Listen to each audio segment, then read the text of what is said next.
Você já tentou trocar uma tecnologia do seu sistema e percebeu que era muito mais fácil trocar de emprego? Já tentou desconectar um framework do seu código, mas percebeu que tudo ali ia desmoronar igual um castelo de carta de baralho? Já precisou subir um teste unitário ou teste de integração, mas percebeu que para rodar precisaria subir API, subir banco de dados, subir broker de mensageria e até fazer promessa?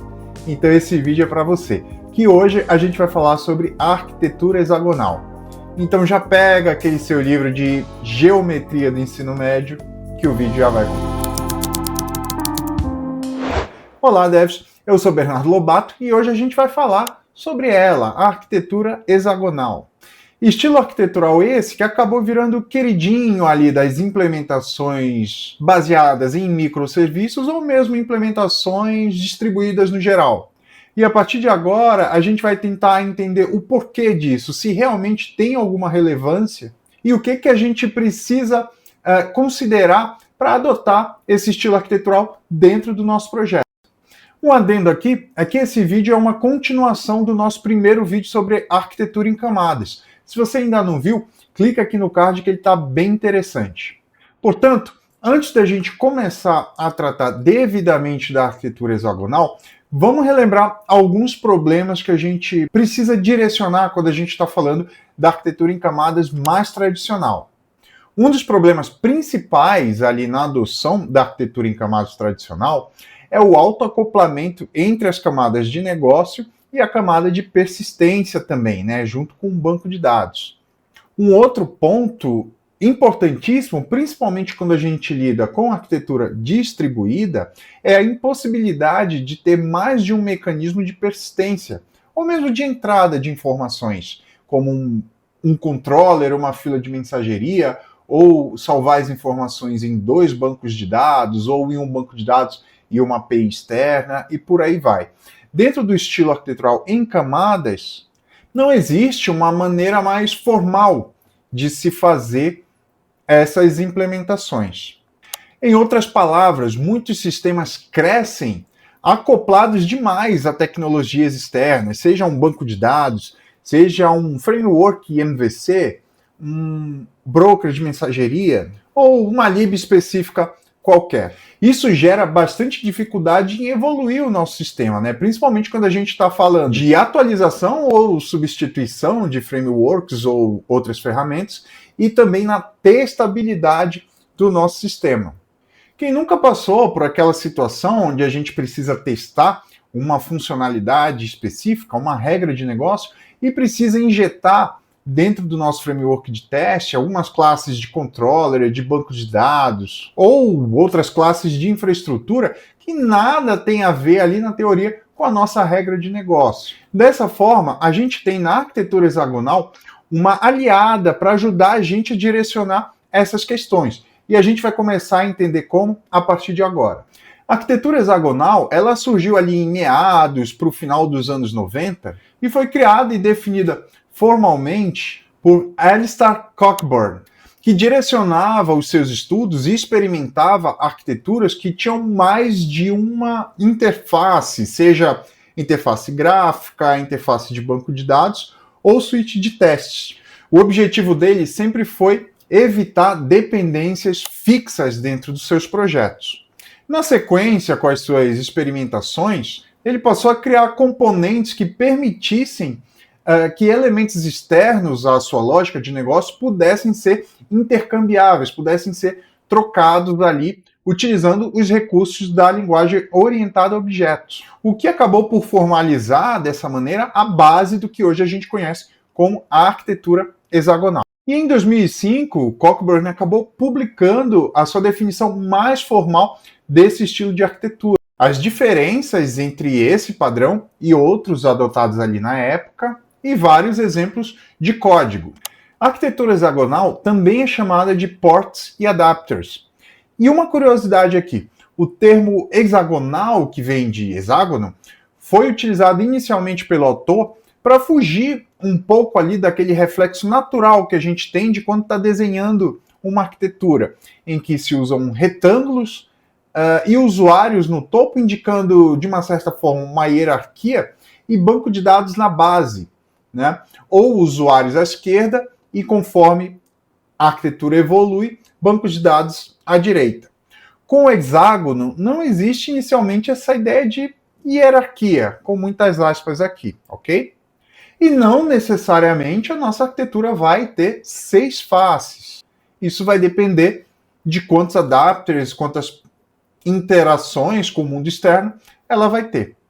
Já o nome Port Adapters é visto como mais descritivo, porque ele fala da mecânica que importa. Existem portas, que são interfaces que definem as conversas com o sistema e o mundo exterior, e os adapters, ou adaptadores, que implementam essas interfaces em tecnologias concretas, essas sim, já vinculadas a uma tecnologia específica. Eu vou deixar aqui na descrição alguns links que ilustram melhor um pouco mais essa parte do histórico da arquitetura hexagonal e a documentação formal criada pelo autor ali sobre esse estilo. A ideia central do estilo hexagonal é separar o núcleo de negócios das dependências externas. Como já apresentado, não existe um hexágono real no desenho do sistema. Ele é mais uma metáfora visual. O importante é que o sistema tenha pontos de entrada bem definidos e de saída também. E manter as regras do meu negócio, ali, as regras de negócio do meu sistema, melhor dizendo, muito bem isoladas. Se você já estudou ou está estudando a Clean Arch ou arquitetura limpa, pode estar achando esses conceitos bem semelhantes, e de fato eles são, tá bom? Isso porque essas duas estratégias visam resolver os mesmos problemas de maneira semelhantes. Mas eu não vou me aprofundar muito nesse vídeo aqui sobre arquitetura limpa, tá? A estrutura da arquitetura hexagonal conta com 3 elementos centrais que são muito bem definidos. O primeiro deles é o domínio, ou core, né? Onde a gente vai colocar as nossas regras de negócio puras ali. Temos também as ports, ou portas, né? Que são interfaces, né? Aqui, interface no sentido literal da linguagem orientada a objetos, que são os elementos que vão definir como esse domínio conversa com o mundo externo, tanto através de entrada de dados quanto de saída de informações. E os adapters, finalmente, são as implementações dessas interfaces, como, por exemplo, eu posso ter um adapter para banco de dados, um adapter para conexão em APIs, um adapter para publicação em filas, para interfaces gráficas, etc, etc, etc. Na camada de domínio, a gente deve manter o nosso código completamente agnóstico de tecnologia, de frameworks ou de componentes externos à nossa regra de negócio, à nossa aplicação. A ideia aqui é a gente conseguir rodar essas regras de negócio sem precisar de nada acoplado a ela, nenhum serviço de banco de dados, nenhum serviço de API, nada. Apenas a própria linguagem de programação e os nossos frameworks de apoio ali, né, que vão ajudar na implementação dessa regra de negócio. Vamos ver agora um exemplo bem didático de um processamento de desconto em um sistema de pagamentos, por exemplo. Como ficaria a implementação desse domínio? Observe que é uma implementação bem simples. Nesse momento, a gente não tem nenhum conhecimento do mundo exterior e nenhuma referência a frameworks ou tecnologias.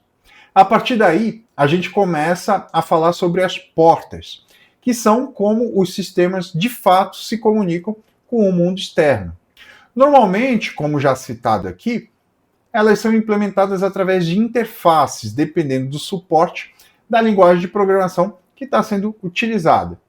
Internamente, dentro da organização ali dos meus diretórios, do meu código-fonte, é comum as portas também fazerem parte da camada de domínio.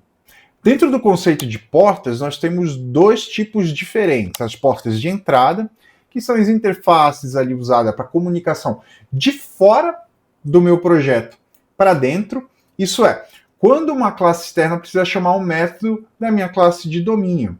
Por exemplo, um controller, um consumer de uma fila. Logo, essas portas precisam declarar ali, de uma certa maneira, os serviços que o meu sistema está oferecendo ali para o mundo exterior. O segundo tipo de portas são as portas de saída, ou output, que são interfaces usadas para comunicação de dentro do meu sistema para fora. Ou seja, quando uma classe de domínio precisa chamar um método de uma classe externa, né, de uma API externa, como por exemplo, uma API de banco de dados, ou mesmo uma outra API externa que foge ali do escopo do meu sistema naquele momento. Logo, essas portas declaram os serviços requeridos pelos sistemas, serviços do mundo exterior que são necessários para o funcionamento do sistema. E por último, os adapters, que são o terceiro pilar aqui da minha arquitetura hexagonal, são quem de fato implementam as tecnologias solicitadas. Eles devem conhecer o domínio, né, devem conhecer todos os serviços que esse domínio vai implementar ou vai necessitar, porém o domínio não deve conhecer os seus detalhes de implementação em hipótese alguma, uma vez que são esses elementos que vão ficar acoplados ali com as tecnologias específicas do mundo externo. Elementos como controllers ou consumers de fila ou repositórios mesmo podem ser entendidos como adapters dentro desse modelo, dentro desse contexto que a gente está estudando. Bom, espero então que tenha ficado mais ou menos claro como funciona esse modelo dessa maneira em alto nível que a gente acabou de visualizar. Vamos falar um pouquinho agora sobre os benefícios da utilização desse estilo arquitetural dentro do nosso projeto. O primeiro benefício altamente identificável dentro desse modelo é a alta testabilidade que a gente consegue garantir implementando esse estilo. Uma vez que é fácil a gente simular ou adaptar dependências ali para a gente conseguir testar somente nossa regra de negócio. Ou seja, a gente não depende muito de subir serviços externos, subir ferramentas externas para que a gente consiga fazer um teste unitário ou testes de integração. Um outro benefício interessante é que, uma vez entendido o conceito, uma vez a gente tendo uma implementação de referência desse modelo, fica fácil replicar essa implementação para outros projetos ali dentro do mesmo ecossistema, ou mesmo de outros projetos, né, fora do meu ecossistema, que se aproveite ali de repente da mesma linguagem de programação. E aí a gente acaba espalhando esses benefícios para outros projetos de uma maneira simples e fácil de replicar. Uma maior clareza do que é regra de negócio e do que é infraestrutura. Eu já vou tocar nesse ponto um pouquinho mais adiante, mas aqui é importante a gente entender que, aplicando esse modelo da maneira correta, a gente percebe essa clara distinção entre esses dois modelos de classes dentro do meu sistema. E por último, eu quero falar de um dos que eu acho que é um benefício extremamente interessante dessa abordagem, que é a flexibilidade de mudar tecnologias. E eu quero falar um pouquinho mais sobre esse ponto. Esse aqui é um grande benefício dessa abordagem, desse estilo arquitetural. Mas eu quero fugir um pouquinho daquela quase falácia de que fica mais fácil trocar o banco de dados caso seja trocado. Convenhamos, né, gente? Comenta aqui para mim quantos de vocês já precisaram trocar um banco de dados de um sistema em produção. Assim, do dia para a noite. A gente sabe que na prática não é bem um benefício, que a gente não vai sair trocando o banco de dados à torta e à direita dentro da nossa aplicação, né? Até porque isso vai demonstrar um péssimo planejamento. O que eu queria falar sobre esse ponto é através de outro viés, o de antecipar implementações no início do meu projeto.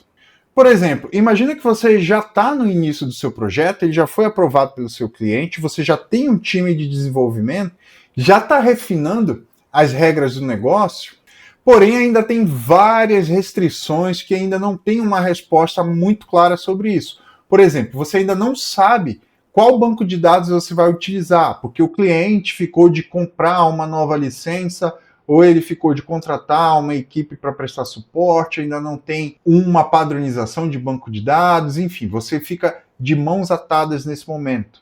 Você vai precisar acessar uma determinada API que está fora do seu escopo, está fora do seu time de desenvolvimento. Pode ser uma API que é mantida pelo próprio cliente, pode ser uma API que você precisa de uma negociação à parte para ter as credenciais, enfim. A ideia é que você ainda não tenha acesso a essa API, mas já tem uma vaga ideia ou uma ideia um pouco mais profunda sobre quais os dados que essa API vai disponibilizar e que você vai precisar consumir ou disparar para conseguir implementar o seu requisito. Vai ouvir um tópico de uma fila ou vai receber uma chamada HTTP via uma outra API externa que ainda nem começou a ser desenvolvida, mas você já sabe o que vai ser consumido, o que vai ser enviado e precisa caminhar ali dentro do seu projeto. Esses pontos são excelentes para a gente começar a trabalhar com a arquitetura hexagonal, porque através dos adapters a gente consegue criar elementos mocados, né, ou elementos pseudo-reais, com tecnologias que eu posso controlar. Por exemplo, eu ainda não tenho a licença do banco de dados, eu coloco um SQLite, eu coloco um banco de dados em memória, eu coloco um banco de dados que eu já tenho disponibilizado, e aí quando essa licença sair, quando eu puder implementar o banco real, eu só troco o adapter. Eu vou receber um JSON de uma fila que eu estou escutando, mas essa fila ainda não foi desenvolvida. Mas eu já tenho um modelo do JSON. Beleza, eu coloco esse JSON em um modelo mais fixo e já utilizo ele dentro da minha regra de negócio. Eu não vou ficar impedido de implementar a minha regra de negócio e quando a fila for desenvolvida, eu simplesmente recrio esse adapter conectando a fila novamente. Dessa maneira, eu e o meu time conseguimos implementar as regras de negócio ali o máximo que a gente puder, até essas definições mais periféricas terem sido bem refinadas e bem definidas. Assim a gente não fica parado e consegue se antecipar dentro do nosso processo de desenvolvimento. Deu para pegar mais ou menos a ideia? Comenta aqui embaixo se você entendeu ou se já utilizou essa estratégia em algum momento aí dentro do seu ciclo de desenvolvimento. Agora, o último ponto aqui, antes da gente finalizar esse vídeo, é que eu queria falar um pouco sobre os desafios que a gente tem ali na implementação da arquitetura hexagonal. Afinal, né, nem tudo é um mar de rosa.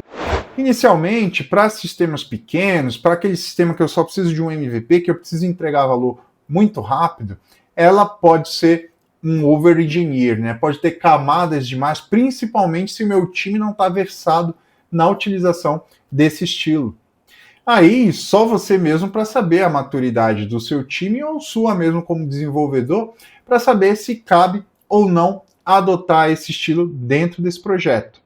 Um outro ponto é que requer muita disciplina e um acompanhamento constante para a gente não deixar que as regras de negócio acabem vazando ali de uma camada para outra, de um adapter para um domínio, ou ao contrário, melhor dizendo, um domínio para o adapter.